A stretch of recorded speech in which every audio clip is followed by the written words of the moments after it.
Olá, está começando Futuramente, um podcast da CBN sobre como as novas tecnologias estão impactando a nossa vida. Aqui a gente tem o pé no presente, mas um olhar para o futuro.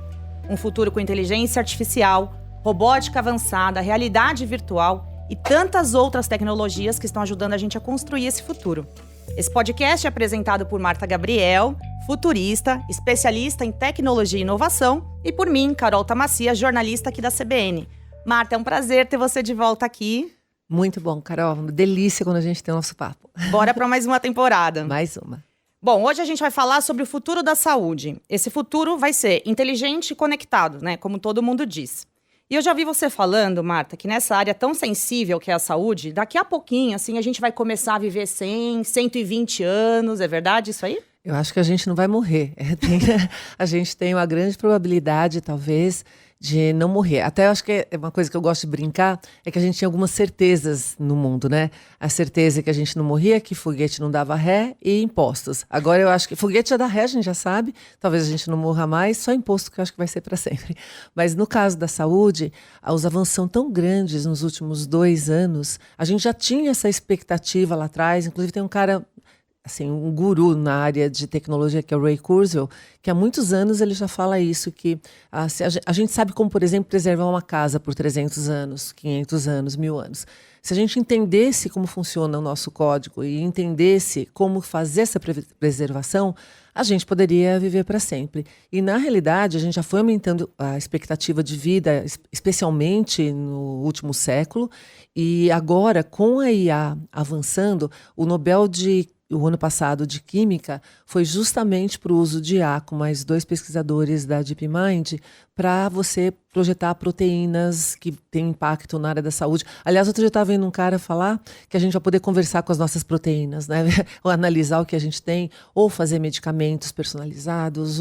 Então, tem várias dimensões que o uso de IA robótica, não só IA e robótica, porque na realidade a gente tem as outras tecnologias, são 10 tecnologias que estão transformando o mundo e a saúde. Então, os sensores, a gente está usando cada vez mais wearables, né? Então, que nem eu uso o anel, já tem um monte de dados. Fora isso, a gente tem não só o dado em tempo real, que a gente começa a ter agora, mas todo o histórico da vida. Então, nesse processo de a gente ter dados ao longo da vida inteira e a gente ter IA que analisa padrões, que ajuda a desenvolver medicamentos personalizados, junta isso com o CRISPR, que é edição genética, que a gente teoricamente pode realmente editar o nosso código aonde a gente quiser. Se você juntar todas essas características, a gente passa para um cenário que não só a gente não morre, a gente reverte idade, a gente modifica o nosso código. Na realidade, até uma coisa legal a gente pensar aqui. Quando a gente considera a evolução humana, o ser humano foi hackeando a evolução em vários sentidos para a gente viver mais, né? E até hackear para não conceber, por exemplo, né? Você toma pílula, vê o que você pode fazer de maneiras diferentes. Com agora essas tecnologias que a gente hackeia num grau hardcore, né? De a gente conseguir ter novas próteses, por exemplo, que complementam o que a gente tem, chips que ajudam a gente no cérebro ter certos tipos de reparo ou ampliar. E essa parte de ampliar é que é mais interessante, porque você não fica só naquilo de consertar a doença, você fica em como é que eu melhoro tudo que eu tenho. Tanto que uma das coisas mais incríveis que a gente pode pensar é que ao invés de a gente ter... Os planos de saúde hoje são planos de doença, né? Na realidade, o que eles fazem? Sim. Quando você está doente, você vai lá e aí você resolve um problema ou outro e vai fazendo eventos ao longo da vida que vão te ajudando. Com o que a gente está construindo agora, que é você ter dados a vida inteira, você ter dados, inclusive, de muita gente, que você consegue fazer análises sistêmicas, né? E você conseguir fazer isso em tempo real e ao longo da vida, a gente começa a ter, na realidade, planos de saúde mesmo, e não de doença, né? E não só eventuais, mas contínuos. Então, você imagina, não é só você curar, é você fazer a prevenção, é você atuar antes que as coisas aconteçam. Então, A gente ainda não está nesse ponto super, a gente está evoluindo porque a gente precisa de dados, a gente precisa conectar os dados, a gente precisa N coisas que dependem de legislação, dependem de sistema, dependem de várias coisas, né? Sim, eu ouço você falar e acho ainda tudo muito surreal, até porque ainda tem tudo isso para se desenvolver, mas se a gente fizesse um esforço aqui de futurologia, em quantos anos, mais ou menos, o ser humano ia chegar nesse ponto que você cita no começo? A gente não vai mais morrer. Então, as previsões, né, do pessoal que analisa futuros, 10 anos a gente não morreria mais. Se isso Ou continuar, seja, tá aí?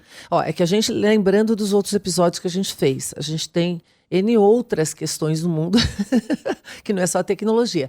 Mas se tudo correr bem como esperado e continuar nesse ritmo de evolução, até menos. Agora, é legal também a gente fazer um contraponto aqui, porque a gente está falando, talvez a gente não morra mais, né? Talvez a gente tenha N consequências. É a mesma coisa que acontece nas áreas de produção. Quando você muda o sistema fundamental com que as coisas funcionam, isso tem impactos que vão muito além daquela área. Por exemplo, se ninguém morresse mais, e isso já está acontecendo com a longevidade, está afetando toda a parte previdenciária, a área de trabalho, né? Como que ficam as relações não só de trabalho, mas de pessoas, de famílias. Outro dia eu estava vendo uma palestra, um pouquinho antes da minha, que eles estavam analisando o grau de pessoas que estão se divorciando na faixa de 55, 60 anos. Divórcio grisalho, que eles chamam. Isso, mas por quê? Exatamente porque a consequência que a gente não analisa, né? As pessoas vão viver mais, antes você, tá bom, vou morrer em 5 anos, fica do jeito que tá. Agora, se você tem mais 30, 40 anos, você começa a pensar não, mas eu quero uma nova fase de vida, ou talvez uma nova profissão, um novo trabalho. Então, tem implicações em várias áreas. Quando a gente pensa no impacto da IA, da robótica na área da saúde, e todas essas outras coisas que eu falei, né? Porque a gente tem realidade estendida, CRISPR, nanotecnologia, impressão 3D, etc. A gente chega num cenário que, se você tiver os dados e você tem IA, dá para você ter gêmeos digitais. Em algum momento a gente comentou sobre isso em algum dos episódios passados, que é usado na indústria para você fazer simulações e pode ser usado também na medicina, de você ter todos os dados de um paciente, você simula primeiro no gêmeo digital, que seria o seu ser digital equivalente, para depois você poder fazer o que você precisa fazer no mundo aqui com muito mais segurança, né? Então, a gente está evoluindo. Aliás, eu acho que a área mais importante que a IA impacta é a área da saúde, porque ela tem impacto direto na vida humana. Agora, veja como isso afeta todo o sistema. Se você começa a prevenir e não ter mais doença, os hospitais mudam de função, né? Então, em vez de você curar doenças e fazer cirurgias, etc., talvez você tenha lugares para você entender melhor cada um, para que cada um consiga desenvolver o seu máximo potencial, o máximo de saúde, etc., né? Então, a gente está vivendo esse momento de transformação bastante grande e bastante promissor para todo mundo, inclusive cura de doenças. Se a gente for falar de cura de doenças, o nosso DNA... ele é um código, certo? Então, a gente já sabe que há uns 7, 8 anos atrás, a IA conseguiu ganhar o AlphaGo Zero, que é da DeepMind também. Ele vence dos sistemas campeões que ganhavam dos campeões de xadrez e Go. Xadrez e Go é jogo que tem código programável, com trocentos milhões de possibilidades de combinações. Se você pensar no DNA, a gente tem um código que eventualmente tem determinados tipos de problemas que os sistemas computacionais inteligentes têm muito mais probabilidade de achar os glitches, né, os probleminhas, do que a gente mesmo. Então, essa junção de médicos com o IA para você detectar coisas, para a gente criar novos modos, né, de viver, de intervir, etc., tem N consequências positivas, mas, que nem eu falei, pode ter as negativas também, né? Bom, você citou agora há pouco os wearables, né? Então, relógio, o anel, que medem os dados que o nosso corpo acaba gerando. E eles estão ficando cada vez mais precisos. O que você acha que vem depois deles, por exemplo? Qual que é o próximo dispositivo ou sensor que deve entrar no nosso dia a dia? A gente, na realidade, já tem IA medindo o cérebro. E pela atividade cerebral, ela consegue saber o que você está pensando. Transforma em texto, transforma em sei lá, a música que você está ouvindo, ela cantarola, etc. A gente tem N situações, por exemplo, tem um chip da Neuralink que começou a ser implementado há uns 7, 8 anos atrás, para melhorar a nossa velocidade de comunicação com o computador.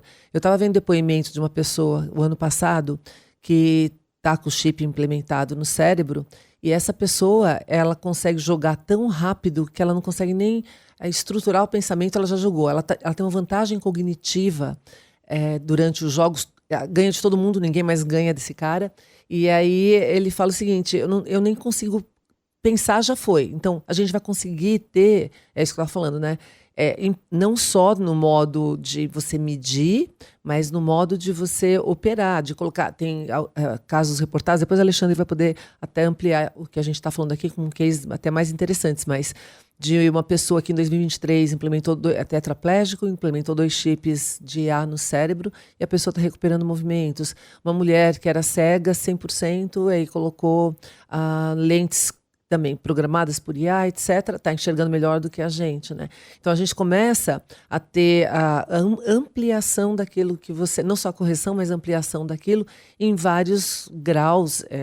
A gente está falando aqui só no nível do impacto no paciente, mas se você for olhar a prática médica, né, nesse caminho, os médicos estão usando cada vez mais durante a consulta, assistentes para fazer um resumo daquilo.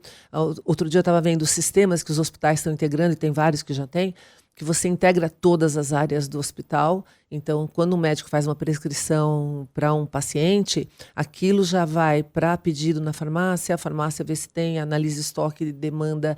Você começa a ter inteligência funcionando também por detrás, na parte operacional. Então, a gente tem impactos na parte operacional, a gente tem impactos na parte de dados e integração entre os vários sistemas, a gente tem impacto em descoberta de novas drogas e procedimentos, a gente tem impactos no tipo de, então, edição genética, no tipo de próteses, no tipo... Os impactos vão em todas as áreas. Sim. É interessante ver isso, que a IA... ela consegue ajudar, inteligência. Qualquer área que a inteligência possa ajudar em desenvolvimento, a IA pode ajudar. E ela está ajudando em várias dessas áreas. Muito bom. Bom, para se juntar à nossa conversa agora, a gente vai receber um convidado especial. Muito. Alexandre Chavegato Filho, professor de Inteligência Artificial da Faculdade de Saúde Pública da USP e diretor do laboratório da universidade que desenvolve algoritmos de IA. Seja bem-vindo. Muito bom ter você aqui, Alexandre. Obrigado, agradeço o convite. Alexandre, eu queria começar perguntando o seguinte. Você trabalha modelando grandes bases de dados de saúde. O que é possível hoje analisar, por exemplo, com a inteligência artificial, usando esses dados, que até pouco tempo atrás a gente não conseguia? Então, hoje, por que a área de inteligência artificial tem crescido tanto, né, nos últimos anos? Em primeiro lugar, é por causa que hoje temos dados, né, principalmente na área da saúde. Né, se estima que a área da saúde é a área que mais coleta dados de todas. Se estima que 30% de todos os dados coletados no mundo são coletados pela área da saúde. E esses algoritmos funcionam assim. É aprendizado de regras via dados, via exemplos. Tá? E o interessante é que é mais ou menos como nós aprendemos a fazer quase tudo que nós fazemos enquanto adultos. Por quê? Porque quando nós nascemos, nós sabemos fazer pouquíssimas coisas. Né? Um bebê, quando nasce, sabe chorar, sabe bater o coração, sabe respirar, etc. Tudo o resto que nós sabemos fazer enquanto adultos foi aprendizado via dados, via exemplos. Tá? E hoje, na área da saúde, temos cada vez mais esses dados, esses exemplos, temos a capacidade computacional e temos os avanços técnicos da área de desenvolvimento de algoritmos mesmo.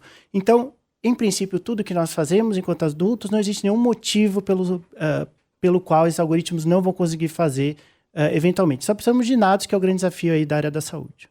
E qual foi o padrão mais surpreendente, por exemplo, que você já encontrou fazendo essa análise de dados na USP, no seu laboratório, por exemplo? Então, o principal, né, é a capacidade de generalização desses algoritmos. Né? Os algoritmos, às vezes, com poucos exemplos, né, a partir do momento que eles aprendem, por exemplo, a auxiliar no diagnóstico de uma doença. Tá. Né? Um algoritmo aprende a auxiliar no diagnóstico dessa doença em São Paulo. A gente quer que ele funcione em uma outra realidade. Né? Por exemplo, no interior do Mato Grosso, por exemplo, onde você tem pacientes totalmente diferentes, tem um sistema de saúde diferente, tem formação dos profissionais de saúde diferente, disponibilidade de medicamentos diferentes. Um algoritmo que aprendeu a base desse problema de saúde aqui em São Paulo, para ele se readaptar para as outras regiões, ele precisa de pouquíssimos exemplos. Né? Porque ele já entendeu o que está por trás. ele vai aprender com essas regiões onde temos muitos dados, que é uma realidade coletados há muito tempo, que não são representativos da realidade brasileira, porém a gente consegue, via ajuste fino desses algoritmos, fazer esses algoritmos funcionarem no país mais diverso e mais igual de todos, que é o Brasil. Isso é um ganho enorme da IA, né? Enorme. Até se a gente for fazer um exemplo assim, super didático, você aprende a escolher uma fruta, maçã, por exemplo, né? E aí você aprende que ela tem que ser vermelhinha, tem que ser assim, tem que ser assado. Aí quando você vai escolher laranja, não é igualzinho, é diferente. Você começa com os mesmos princípios, você faz alguns testes e você vê que para a laranja muda um pouquinho a cor, o palpado, ele tem que ser mais molinha. Então, a IA ela consegue fazer isso muito rápido, ela consegue entender o que é importante e o que ela precisa descobrir naquela base para que ela realmente opere de maneira adequada ali, né? Então, é bem legal. Eu já vi você falando, né, que a inteligência artificial precisa do Brasil. Então, acho que é mais ou menos por isso, né? Porque tem esse perfil diverso, de quantidade enorme de brasileiros e as pessoas são diferentes nas mais diversas regiões, né? Isso é um grande desafio para nós no Brasil, né? Como garantir que esses algoritmos vão funcionar segundo todas as diversidades do Brasil. Mas, ao mesmo tempo que é um grande desafio para nós, é uma grande oportunidade, né, de ajudarmos outros países do mundo, né? Porque um algoritmo que entende um problema de saúde para o Brasil inteiro, ele entendeu a fundo esse problema de saúde. Ele entendeu todos os detalhes desse problema de saúde, ele entendeu todas as nuances, todas as interações de fatores, ele viu todas as classes sociais, todos os prognósticos, todas as disponibilidades de renda, de exame, de hábitos alimentares, etc. Então ele viu a fundo esse problema de saúde. E o que a gente tem visto é que um algoritmo que funciona bem para o Brasil, funciona muito bem em outros países. Às vezes até melhor do que o algoritmo que só aprendeu com dados desse próprio país. Porque às vezes esses dados desse próprio país, eles são limitados, né? Ele aprende uma realidade apenas. Um algoritmo que entende o Brasil, ele entendeu o mundo. E o mundo percebeu isso? A gente já está sendo procurado aí na USP, por exemplo, onde você trabalha, por esses outros países? Sim, há muito tempo, né? Os dados genéticos brasileiros, por exemplo, são os dados mais procurados do mundo. Então, é uma coisa, né, que nós precisamos aproveitar essa oportunidade como país, né? Essa oportunidade de liderar esse avanço em inteligência artificial na área da saúde, graças à nossa diversidade, graças ao potencial representativo, né, e de transferência desses algoritmos que a gente vai conseguir desenvolver aqui no Brasil. Temos uma grande oportunidade, um grande desafio, fazer esses algoritmos funcionarem no Brasil, mas nós estamos bastante otimistas que vamos conseguir resolver isso. Os nossos resultados aí iniciais têm mostrado que sim, é possível desenvolver essas técnicas que a gente chama de aprendizado de transferência, onde o algoritmo vai transferir o conhecimento que ele aprendeu em um lugar, em uma região brasileira, para as outras regiões, via esses ajustes finos, supervisionados, como a gente chama. Então, aproveitar essa oportunidade para ajudar o mundo. Esse vai ser o nosso grande legado como país. E posso fazer uma pergunta? A gente, quando tem, né, realmente, a gente tem possibilidade de atender todo mundo com diferenças, né? Mas existe possibilidade de a gente não conseguir atender todo mundo e ter gaps. Esse é um dos desafios, não é? O desafio inicial, né? Então, esses algoritmos na área da saúde no Brasil, eles vão ajudar bastante a diminuir desigualdades na atenção à saúde que a gente tem no Brasil. Né? Por quê? Porque os médicos das regiões mais remotas do Brasil, dessas regiões onde você não tem um cardiologista, você não tem um pneumologista, esse médico tem que tomar todas as decisões. Esse médico vai acabar tendo o mesmo auxílio à tomada de decisão do que os grandes médicos aqui, por exemplo, de São Paulo, os grandes especialistas aqui de São Paulo. Então, por mais que aquele médico do interior do Brasil não tenha um cardiologista para encaminhar esse paciente, ele vai ter a ajuda do melhor cardiologista do mundo do lado dele, pronto para tirar qualquer dúvida, que vão ser esses algoritmos de inteligência artificial. Então, o potencial de diminuirmos desigualdade em decisões de saúde no Brasil é gigantesco. Porém, para isso, nós precisamos que esses algoritmos funcionem nessas regiões. Para funcionar nessas regiões, nós precisamos de dados dessas regiões. E infraestrutura também, né? Infraestrutura, né, para entregar esse resultado, para coletar, em primeiro lugar, coletar o dado e depois entregar o resultado dos algoritmos. O que não é uma realidade nessas regiões. Não é. Tá? Que coleta menos dados, que ainda muitas regiões brasileiras você ainda tem um prontuário em papel, o prontuário médico em papel. Então, esse dado não está sendo digitalizado, não está sendo coletado. Então, você tem menos exemplos para o algoritmo aprender sobre essa realidade. Então, num primeiro momento, você corre o risco, sim, desses algoritmos serem desenvolvidos apenas com dados aqui de São Paulo, do Rio de Janeiro, de Belo Horizonte, e esses algoritmos não vão funcionar bem para as diferencialidades. Então, isso é a curto prazo. mas com a coleta de dados e com o ajuste desses algoritmos nas diferencialidades, o potencial de diminuir desigualdades em decisões de saúde no Brasil é gigantesco. As decisões vão ser muito parecidas, né? Dos grandes hospitais aqui de São Paulo, privados, onde você tem os melhores especialistas do mundo, com essas regiões. Né? Vai ser o mesmo auxílio. É como o aplicativo de trânsito, né? Diminui a desigualdade dos motoristas. Né? Hoje os motoristas usam a mesma rota sugerida pelo aplicativo de trânsito. Né? Imagina um médico de uma região onde não tem cardiologista. Ele usando a melhor decisão do melhor cardiologista do mundo para auxiliar no diagnóstico e nas intervenções desse paciente. Então as mudanças vão ser gigantescas. Isso é incrível. Agora, a Marta falou um pouquinho de riscos, eu queria tentar entrar um pouquinho mais nisso, né? Então, por exemplo, esse uso crescente da inteligência artificial em relação à privacidade de pacientes, né? O pessoal tem medo dessa questão do vazamento de dados. Como que você enxerga isso? Esse crescimento da IA e essa possibilidade também? A questão de privacidade de dados veio antes da IA, né? Então, é uma coisa que os hospitais já estão coletando esses dados há muito tempo, então independe da inteligência artificial, com a diferença que antes, né, os hospitais guardavam esses dados e os médicos obtinham esses dados brutos, né? Só obtinham esses dados, né? Pedir qual foi o resultado do exame, etc. Então, já era uma realidade nesses hospitais antes, então independe da IA. O que a IA vai trazer de novo é que vai tirar valor desses dados. Então, em vez do dado ficar lá armazenado, muitas vezes usado para nada, você vai começar a tirar valor desse dado. Você vai começar a oferecer para os médicos aquilo que os médicos gostariam de ter. Porque hoje o sistema de saúde coleta muitos dados. Tá? Então, o médico já recebe muitos dados, né? Recebe resultados de sinais vitais do paciente, temperatura, pressão, histórico, sintomas, medicamentos, etc. Mas o médico não recebe aquilo que ele gostaria de receber, que é, dada toda essa informação, qual é a probabilidade desse paciente ter essa doença que eu estou desconfiado que ele tenha? Resuma aí toda essa informação que eu coletei para aquilo que eu quero. E é isso que o médico não recebe. Não recebe esse resumo de todos esses dados. É isso que a inteligência artificial vai trazer. Então, os dados vão continuar os mesmos, né? Mas agora o médico vai ter o resumo. Vai ter o resumo para auxiliar no diagnóstico e auxiliar nas intervenções. Né?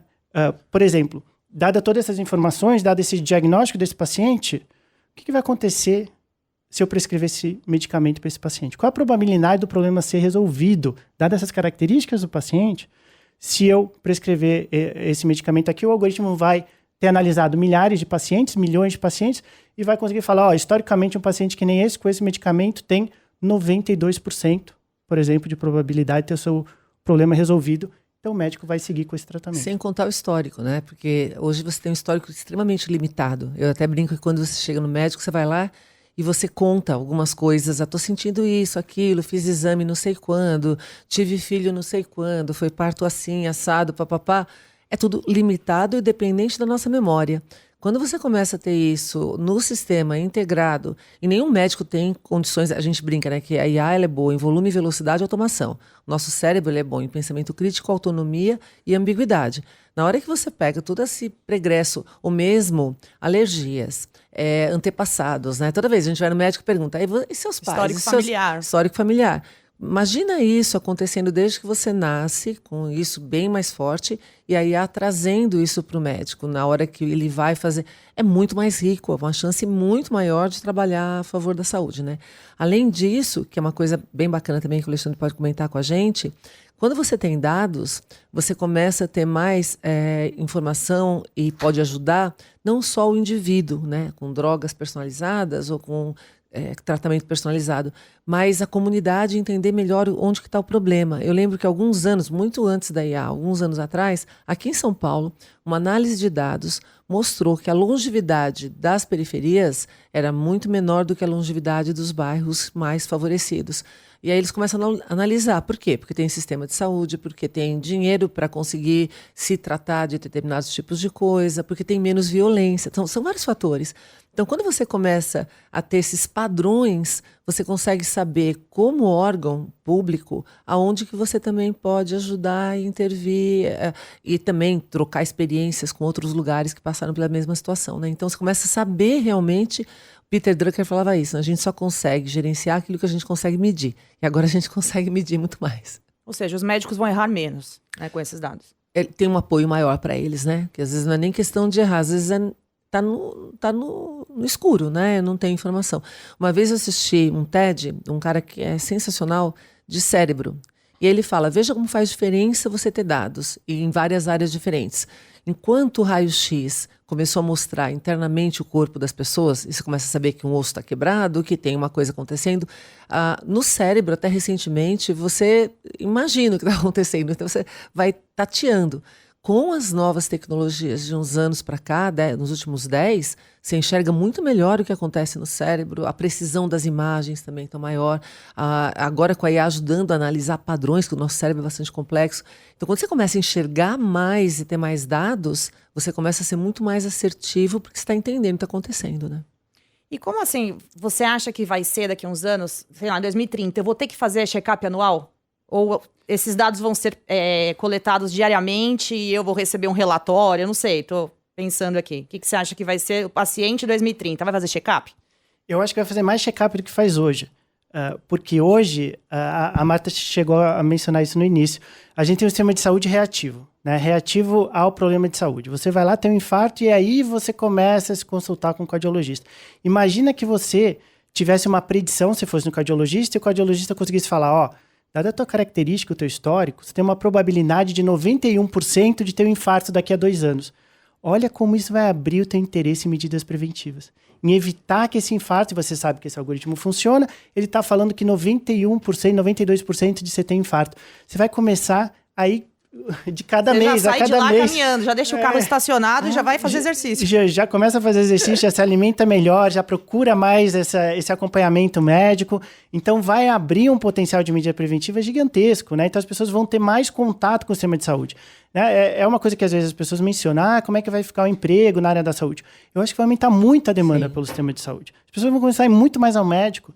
Imagina que se você soubesse que sempre quando você tem qualquer problema de saúde, você vai no hospital. O hospital, em primeiro lugar, vai ser mais eficiente, graças ao uso de inteligência artificial. A fila de pacientes, a triagem de pacientes, tudo isso vai acabar sendo mais eficiente com o uso de IA.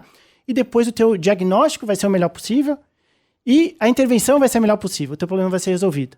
Aí você vai começar a ir mais ao médico. Né? Quantos de nós, né, já não tivemos um problema não muito grave de saúde? Por exemplo, eu tive uma tosse no ano passado durante 3 dias. Aí eu falei, não vou no hospital, vou pegar fila, não sei se vai ser certo o diagnóstico. Imagina se eu tivesse certeza que eu ia lá no hospital em meia hora, o diagnóstico certo, o medicamento certo, eu ia parar de ter tosse. Eu teria ido ao médico. Eu não fui por causa das ineficiências do sistema de saúde. À medida que esse sistema de saúde vai se tornando melhor e mais eficiente, vai aumentando a demanda, que é o que aconteceu com todas as profissões do mundo, né, historicamente. Toda profissão que se tornou melhor e mais eficiente, se aumentou a demanda pelo seu trabalho. E vai ser assim com o sistema de saúde também.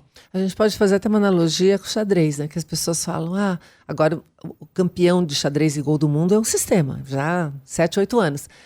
Acabou o interesse com o xadrez e gol? Aumentou. As pessoas têm muito mais interesse porque você tem mais criatividade, mais jogadas, você tem mais desafios, etc, etc. Então, basicamente, a gente está num caminho que é realmente, talvez pela primeira vez na história da humanidade, a gente cuidar da saúde e cuidar da gente para ter o máximo da saúde possível para cada ser humano, né? E não só cuidar de doença. A tal da medicina preventiva mesmo, né? Preventiva. A raiz do problema. E que amplia. E a gente falou bastante dos pacientes, também como isso deve ser daqui a um tempo. Agora eu queria falar um pouco dos hospitais. Muita gente não sabe, mas os hospitais já estão usando muita automação, bastante inteligência artificial nos bastidores, né? Qual é a inovação hospitalar mais recente que te impressionou? Pode ser aqui no Brasil, fora do Brasil, algo que você viu que já está sendo muito revolucionário. Ótimo. Então existem 3 grandes áreas que a inteligência artificial vai impactar o sistema de saúde. Né? A primeira já é uma realidade, que é como você mencionou, na gestão à saúde. Então os hospitais, as clínicas, né, assim como todas as grandes outras empresas, instituições da sociedade, já estão usando inteligência artificial para auxiliar na gestão. Então na área da saúde, alguns exemplos são organização de fila de pacientes, por exemplo. Nem todo paciente precisa de 20 minutos ou 40 minutos. Alguns pacientes vão precisar de 2 minutos, é uma renovação de uma receita. Outros pacientes vão precisar de 50 minutos. O algoritmo consegue, dadas as características desse paciente, predizer quanto tempo ele vai precisar de atendimento e assim você organiza melhor a distribuição dos seus pacientes, evitando períodos de altíssima demanda e baixíssima demanda, como acontece hoje no sistema de saúde.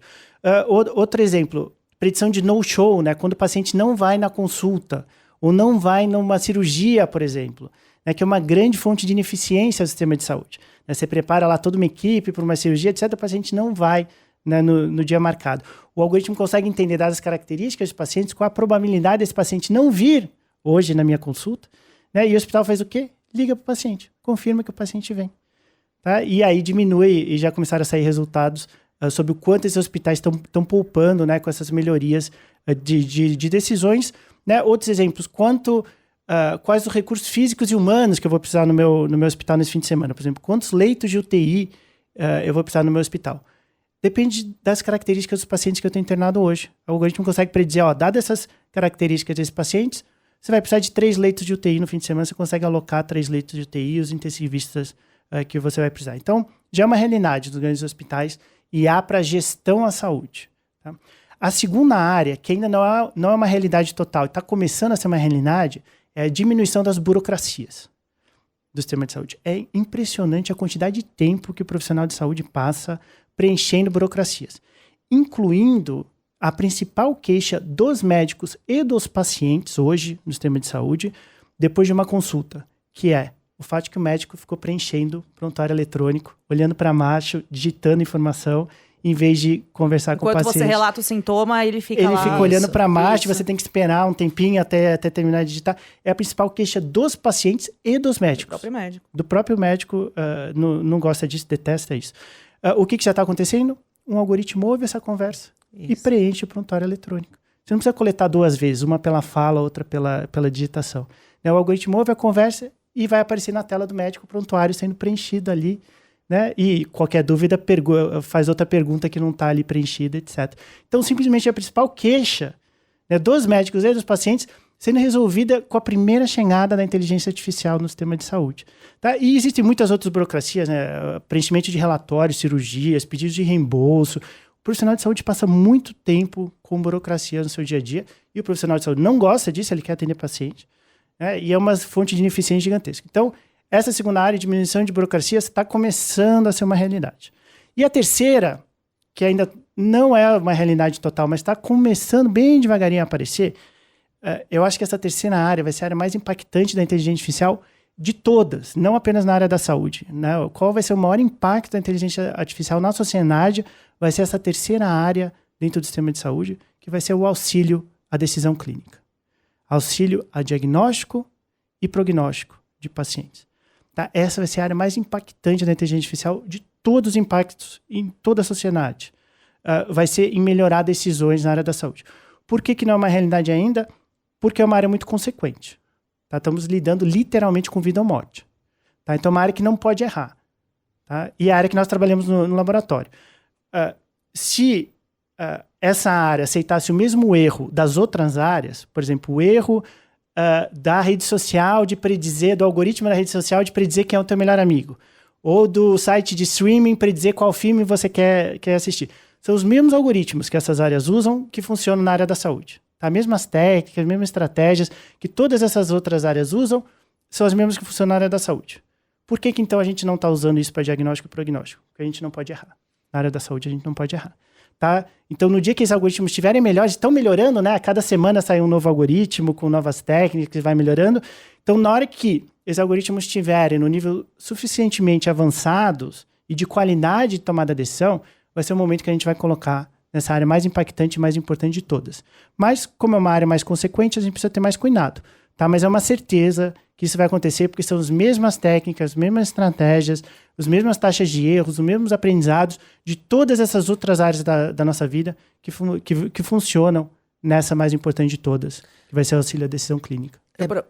Pode falar. É bem legal ele citar isso, porque às vezes as pessoas pensam que toda IA é igual, né? E ela não é justamente pela sua possibilidade de errar ou não. Aí eu brinco assim, se é para fazer uma viagem e eu peço para um desses GPTs da vida fazer o roteiro para mim, com certeza vai sair 200 vezes melhor do que o que eu faria. Se não for o melhor roteiro do mundo, tiver ali 20% de erro, tá tudo certo. Para essa área foi incrivelmente bom. Para uma outra área, que é decisão de juiz, decisão de saúde, onde você tem realmente consequências impactantes na vida das pessoas, é um outro grau que a gente precisa garantindo, que não tem viés, que você tem todas as decisões dentro de uma margem, assim, zero, se fosse possível, né? Então, isso faz com que determinadas áreas... Até tinha uma pergunta que você ia fazer, que acho que a gente vai batendo papo, né? Acaba não fazendo. Quais áreas que são mais beneficiadas no primeiro momento ou não? Depende de várias coisas, de dados que tem, que o Alexandre falou, depende de quanto que pode errar ou não pode errar naquela área, depende de fluição, integração de dados também, que às vezes a gente não tem. Então, tem vários outros fatores, infraestrutura, que impacta, que vão determinando quais áreas que são mais propensas a se beneficiar primeiro e quais que vão, eventualmente, até se beneficiar muito, mas no momento posterior, né? Eu provoquei ela no começo perguntando se a gente ia viver 120, ela disse que não ia morrer mais, e aí falou em 10 anos, né, essa questão.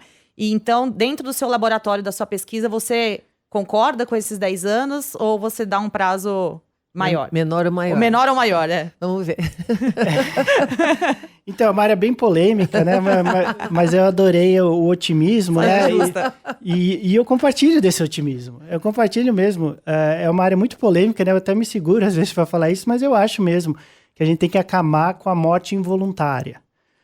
Tá? O fato de que a pessoa que não quer morrer acaba tendo que morrer, né? A maior tragédia da vida biológica no planeta Terra é a morte involuntária. E eu acho que todos nós que trabalhamos na área da saúde, a gente tem que ter isso em mente, né? A gente quer evitar todas as doenças, né? A gente quer que as pessoas vivam vidas plenas, né? E o máximo possível. Com qualidade, né? Com qualidade, sem... né? E preventiva, né? E uma atuação preventiva, né? Não ficar segurando a pessoa depois que ela já teve o problema de saúde, etc. Evitar que o problema de saúde ocorra. E para evitar que o problema de saúde ocorra, nós precisamos desse tipo de algoritmos que consigam predizer, né? E consigam sugerir a melhor intervenção possível para que esses problemas ocorram. Então, assim, obviamente, existem muitas limitações, né? Existem o desafio, né, da gente chegar num momento de velocidade de escape, que a gente chama, né? Que é quando, durante um ano, a pessoa... conseguir prolongar a sua vida mais do que um ano, né, ao longo desse ano, né? Ou seja, você vai ganhando um ano, mais que um ano a cada ano, aí você não envelhece mais, né? Isso aí é considerado como velocidade de escape. Se a gente vai conseguir chegar lá, não sei, né? Previsões são muito difíceis, especialmente sobre o futuro, mas tem que ser o nosso objetivo, tem que ser a nossa visão aí para o futuro. Nós vamos tentar, ou vamos morrer tentando. Boa. Nós recebemos aqui no Futuramente Alexandre Kevegato Filho, professor de Inteligência Artificial da Faculdade de Saúde Pública da USP e diretor do laboratório da universidade, que desenvolve esses algoritmos de IA na área da saúde. Bom, vamos continuar aqui. Marta, agora embalando nossa conversa para a viagem, naquele quadro que a gente adora. O que a gente deve levar dessa conversa, Marta?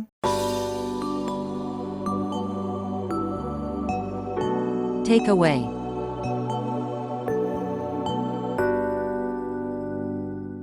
Vamos levar um takeaway bem rapidinho, que a gente está passando de saúde reativa para saúde ativa, né? Então os planos passam a ser de saúde mesmo, não de doença, de prevenção e contínua.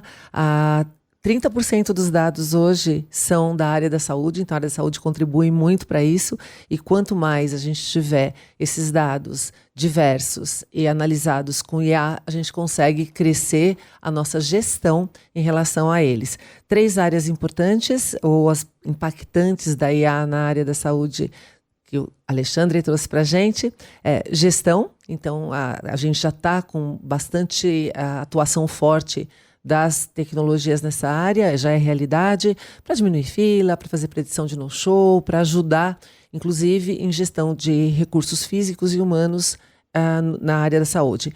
A segunda impacto é na burocracia, que também está acontecendo. Muitos médicos, especialmente dos hospitais mais de ponta, já estão adotando os assistentes, etc., para fazer a integração, para ajudar na parte do cuidado humano e deixar a burocracia para a parte da IA. Então, aos pouquinhos, isso vai sendo implementado.